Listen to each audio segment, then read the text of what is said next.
211 Brevard is a go-to hotline for people in crisis and in need of social and mental health services. The nonprofit connects people to other charitable organizations, and it also maintains a database that paints a picture of the social issues in Brevard and what parts of our county struggle the most. Welcome to Florida Today's Eye on Brevard. I'm Isadora Rangel. This week, I talked to 211's communication manager, Belinda Stewart, a former Florida Today editor, about the #1 cause people dial 211, homelessness. Our conversation will likely change your perceptions about why people end up in the streets. Watch.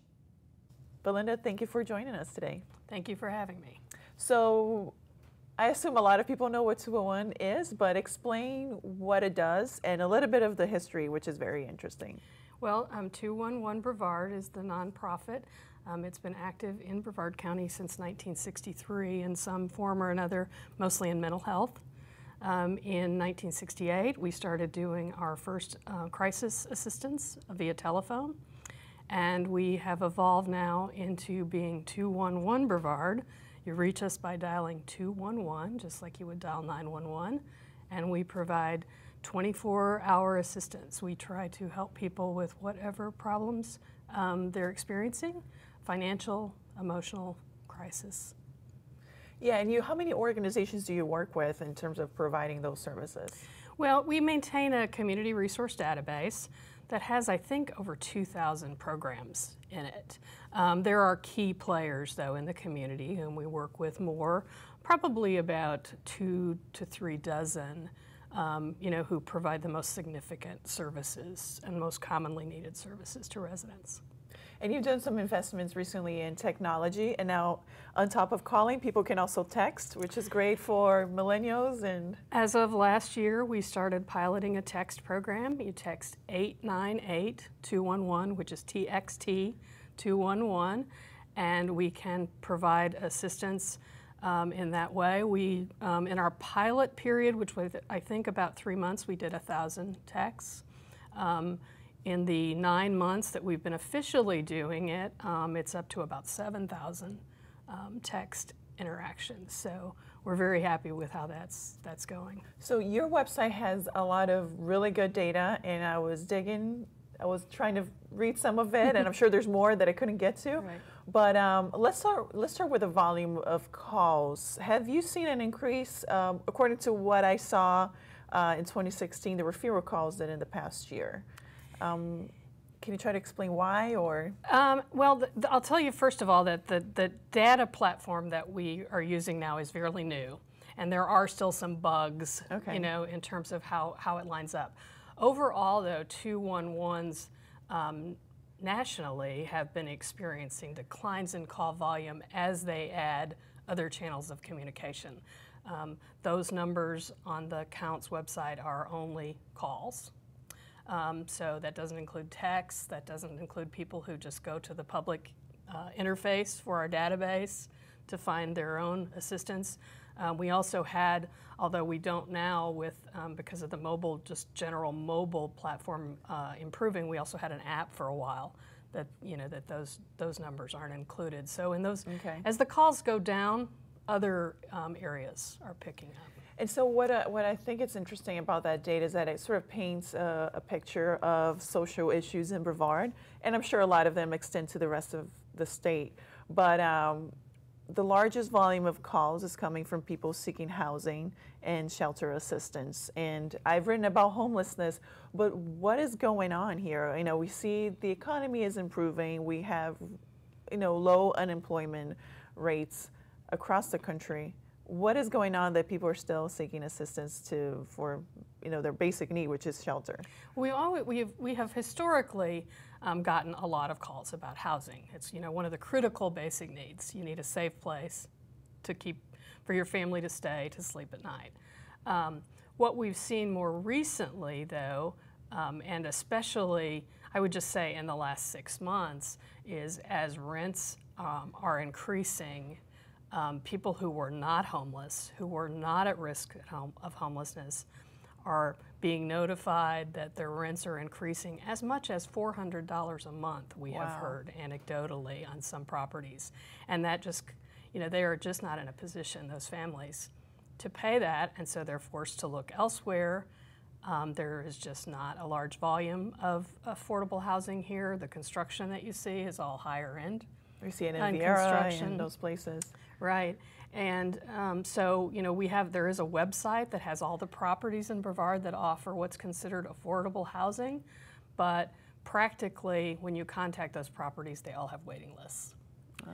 So we're seeing, I wouldn't say another housing crisis at this point, but we're seeing some indicators that some of the people who are working, who are employed, are now experiencing issues with housing that they have not experienced in the past. When I first started at 211, the single number one thing that people called us for was utility assistance. Their electric bill. It's Florida. People need air conditioning. It's a health issue. And while that still is high, the housing numbers are just really eclipsing that as far as the basic needs. And as we see Brevard growing more and more with professionals moving into the area, I think every expert says that trend is going to continue. Are you guys preparing to provide more services? I think it's basically up to nonprofits to provide assistance to these people. It seems like government hasn't really played that much of a role, at least locally, right?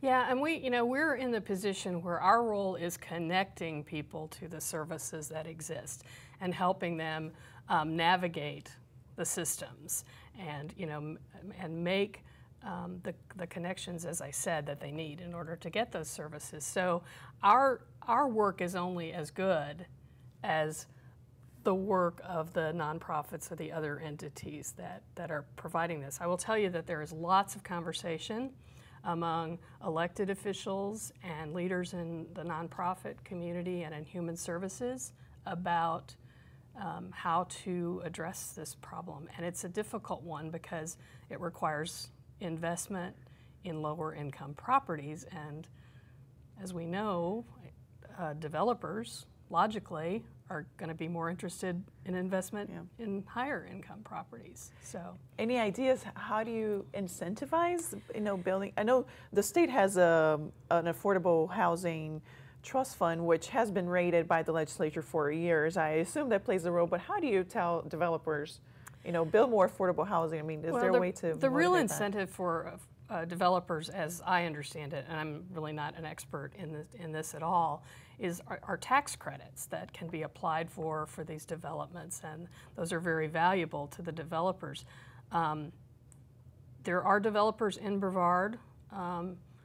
There are entities, including the Brevard County Housing Authority, who have partnered and applied for tax credits and have not won the tax credits. It's a competitive process, and that there hasn't been a property that has a new development that has received those in quite a few years. I think the most recent one was Parkway Place, which is by Wickham Park, and that's probably 10 years old now. So.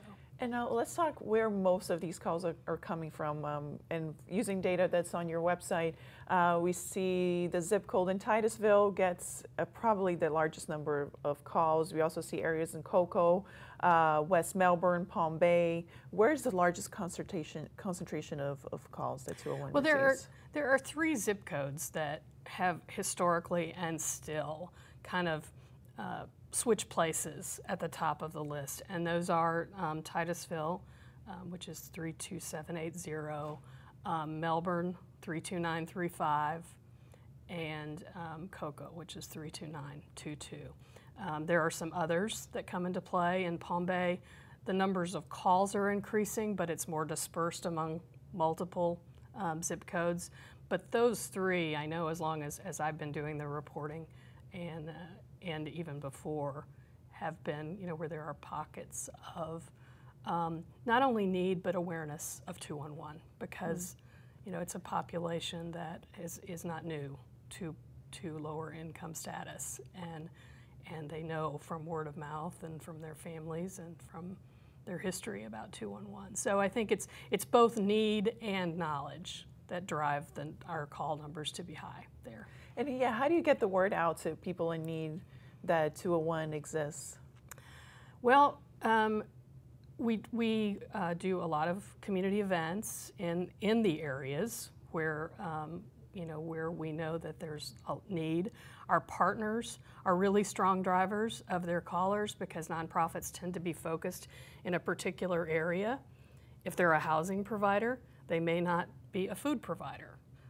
If they're a food provider, they may not be a housing provider. So, they may send send someone to us to help get assistance in areas that they can't help with.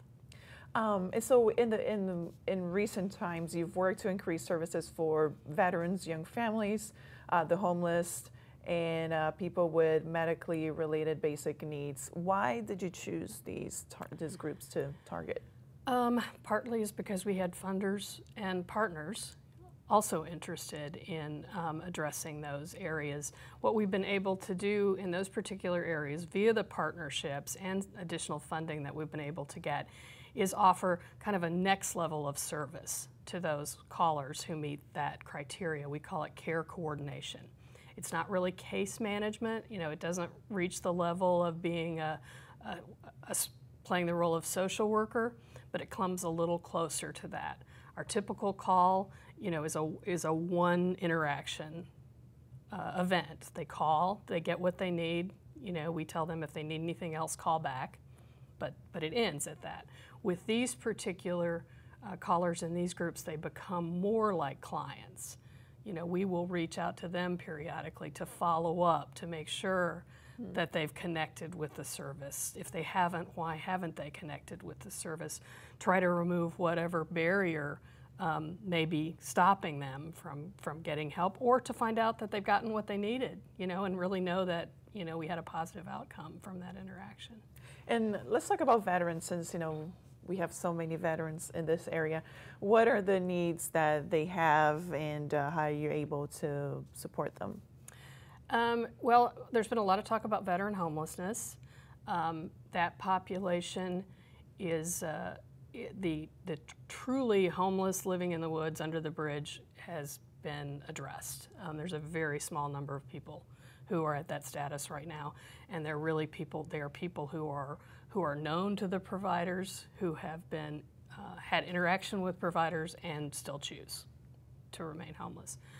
We started the Veteran Project actually with a group that's now evolved to be called the Brevard Veterans Resource Network, and the idea was to help the transitioning veterans because we were expecting these huge drawdowns of troops and these younger veterans coming home. What we've experienced, and the VA has confirmed this as well, is those veterans aren't asking for help. They're young, they're healthy, they may be struggling, but they're kind of going it on their own. What we see in our veteran population is really the same problems that we see in the population at large. Struggling with affordable housing, basic needs, those kinds of things.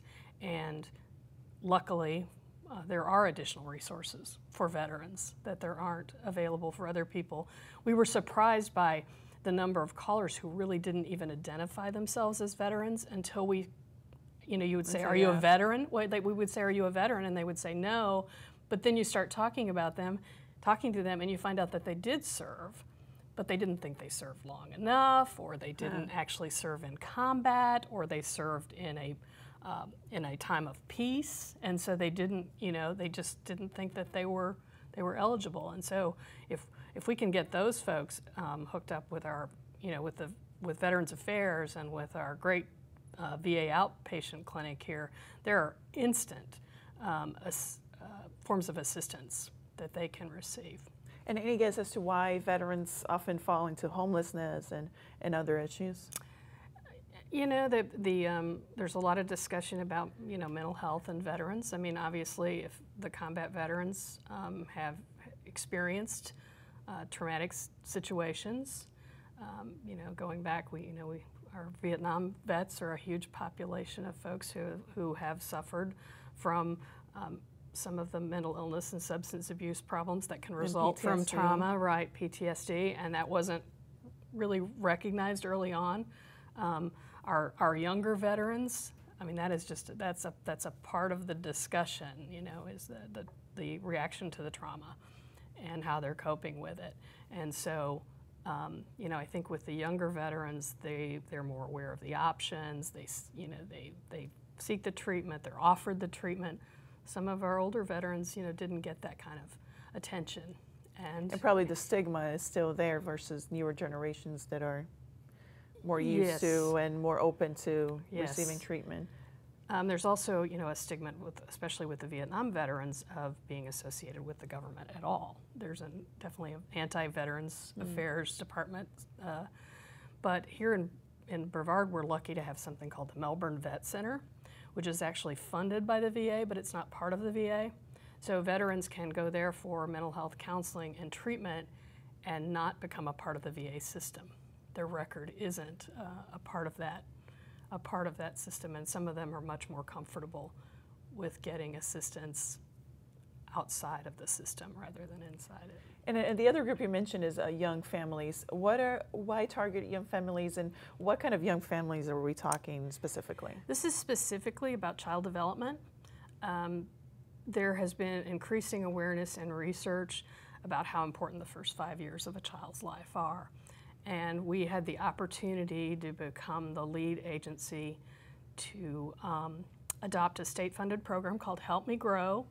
It's only available in a select number of counties. It's funded by the legislature, and it is designed to support families with young children in getting free, confidential screenings for the full range of development issues, and then getting connected to services for those issues before a child reaches school. Which is crucial. It is crucial. We can we can screen children as young as 2 months old. Wow. That's great. And United Way puts out a report called the ALICE report, which is a snapshot of people who are above the poverty line, but because of high costs of living and other factors, they live paycheck to paycheck. In Brevard, 22% of our population falls within that bracket. I mean, how concerning is that to you? And I think just us as a society that, working people who are not considered poor, so cannot tap into resources for people below the poverty level, yet they're still struggling in an economy that has been the strongest in the last decade or so. Is that a concern to you? And I mean, what can we do as a community to improve the lives of these people? It's a tough question. Money solves all problems, I think, and we know that is not easy to come by. I know I was shocked when I moved here it's about 15 years ago now, at how many children in our schools even then qualified for free or reduced lunch. That number is still very high, and that's reflective of that population that you're talking about that's younger. So they're the ones that have the young children in school. The issue of, the people who call us, a lot of them are working. People who are completely dependent on social services or government services don't need to call us. They're in the system. They know the system. They know who can help them with a particular problem or not help them with a particular problem. Anecdotally, definitely, our callers are people who are experiencing a financial crisis for the first time, or they kind of cycle in and out of financial crisis because they're right on that, right on that tipping point. They're one expense away from being homeless, or... We saw that definitely in Hurricane Irma with callers who, we have a huge service industry here. They didn't work during that storm, and they didn't get paid for not working. Like some employees in higher paying jobs in other sectors still drew a paycheck even though they couldn't go to work. These people didn't go to work. So, not only were they, maybe did they lose food or have, damage to their residence or, some other impact from the storm, they might not be able to have the money post-storm to buy more food. And are those people still struggling? Some of them are. I was at a meeting yesterday where they were talking about 400 homes in Brevard that need new roofs that are not going to be paid for by FEMA and desperately need new roofs. That FEMA does not replace roofs that were in bad condition before a storm. So you have a 30-year-old roof, a storm hits, your roof blows off. that's your problem, because if it was an unsafe, not up to code roof prior to the storm, it's not FEMA's responsibility as they see it to bring it up. So that's just an example of, 400 families, or in some cases individual elderly, who are still in that impact. They've got a blue tarp on their roof, and there are a lot of people trying to figure out how to get that blue tarp off and the new roof on. And how can they get help for those issues? Well, the Brevard Long-Term Recovery Coalition, I think, is still meeting. If they call 211 and are still experiencing a post-storm issue, we know how to get them, into that system. Most of the people are in it already, though, now, if they have any significant damage. Some people did lose jobs as a result of the storm, though. We're hoping that most of them, as you said, the unemployment numbers are low. Our sense is that, they've recovered. If their particular place of business closed, didn't reopen, by now they've been able to come back from that, but still probably not at a wage that gets them, off of that bubble, off of that tipping point where it's a paycheck-to-paycheck situation. And you mentioned funding. In Brevard, there's been a lot of discussion about whether the county should continue to fund certain nonprofits. How hard is it to get funding for these projects, whether it is from the government or from private sources? It's a continual battle. I wish we could spend more of our time providing services and not worrying about money, but unfortunately for people like me, that is a lot of what I spend my time doing, is figuring out how we're going to pay to continue to answer the phone 24 hours a day, 7 days a week. One of the things that all of these kind of sub-programs that we're talking about, the veterans, the young children, the homeless, the people with medically related needs, they're all built on the idea that 211 exists, that there is a 3-digit number to call 24 hours a day if you need help. That call center function is critical to each of those. So we, not only does that magnify our impact in the community by, serving these additional populations, it also helps support our core service of the helpline. And that's really part of the direction we've had to go, because the funding for our core service just was not going to increase. In fact, it has decreased. Our county funding, I think, is about 50% of what it was 10 years ago, but the county does still support us. Other sources of funding have at best stayed flat over the past 10 years. So it's definitely a struggle. Our county funding, though, is a little different than some of the funding that you've been hearing about and writing about. Our funding is actually contracts for service.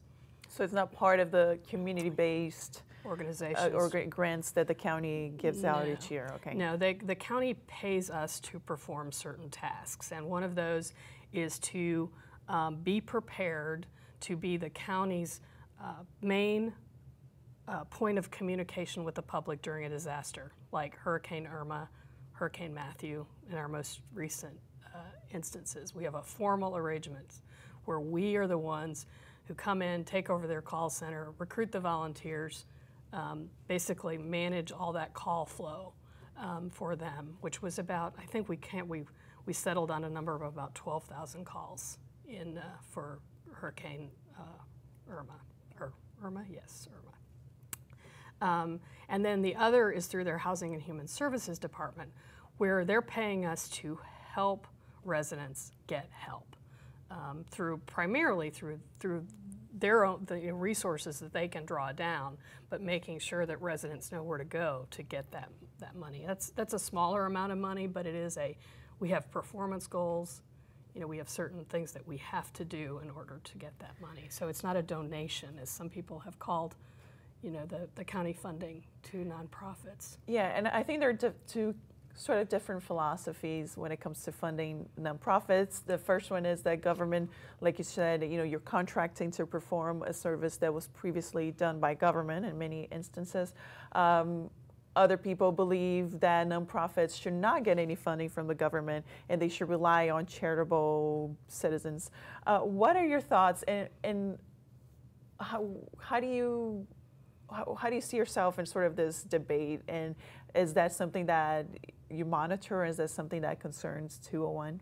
I mean, anything related to funding concerns us because we are a small business, even though we're a nonprofit. We need to pay our employees, we need to pay our telephone bill, we have to pay to keep our lights on. We have to do all of those things in order to provide that 24-hour service. It's a tough situation that we're all in. I completely understand where elected officials are coming from. They have what they see as priorities for their money and crises that they need to be addressing in their role in government. But realistically, just because they stop funding us doesn't mean that somebody else steps in and does it. And I think sometimes there's a lack of understanding of how many people we do ask to help. And while some businesses, some organizations, some people are incredibly generous, there are limits. And they reach their limits just like government does. So we're just always trying to look for opportunities to, we want to be good stewards of the dollars that we get, whether they're government or private, and make sure that we're making the most difference in the community with that money. And so to end our conversation here, if people want to help 201, who should they call, or where should they go if they want to make a donation? The easiest way to make a donation is to go to our website, which is 211brevard.org, and there's a great big donate button there that you can press, and we would be happy to have anything. Every dollar makes a difference. Belinda, thank you so much. Thank you. That's our show for today. My thanks to Belinda Stewart for joining me in the studio. If you have questions regarding today's interview, please contact me at irangel@floridatoday.com. Be sure to join us again next week, right here on WEFS and on floridatoday.com.